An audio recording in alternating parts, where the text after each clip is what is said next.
Story you'll only see on 41 Action News. A park and memorial to a little girl brutally killed was never built. 8 years ago, there was a dedication for the park, but that's where things ended. 41 Action News reporter Brian Abel went searching for answers. It was this KC wooded area where the mutilated remains of Precious Doe was found, the same area that civic leaders planned to dedicate a memorial park in her honor. But that never happened, and the prosecutor that's been pushing for it all these years wants answers. It was a case that captivated Kansas City, a toddler's head found in 2001 in a wooded area near 59th Street in Kensington. It took 4 years and a tip for investigators to identify Precious Doe as 3-year-old Erica Green. It was unimaginable to virtually everybody in the city that a young child could perish in such a way. Tim Dollar was the assistant Jackson County prosecutor in the case against Precious Doe's mom and her husband.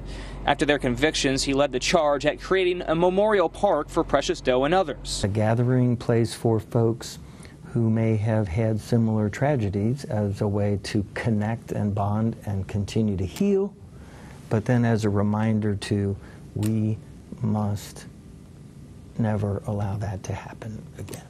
And in 2009, 41 Action News, city leaders and roughly 200 others were there at the park's dedication ceremony.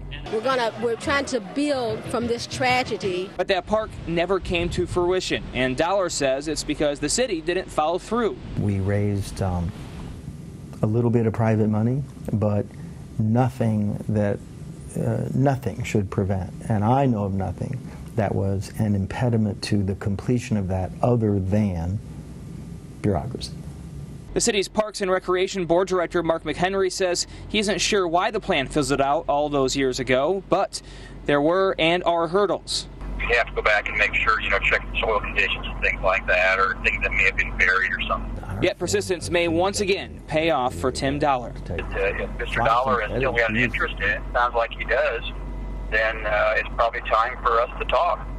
Now, back in 2009, there were estimates of a $250,000 price tag for the park. Tim Dollar was able to raise about $6,000. Today, unclear how much it would cost, but the city does point to Hibb Park's improvements here as a way of honoring Precious Doe.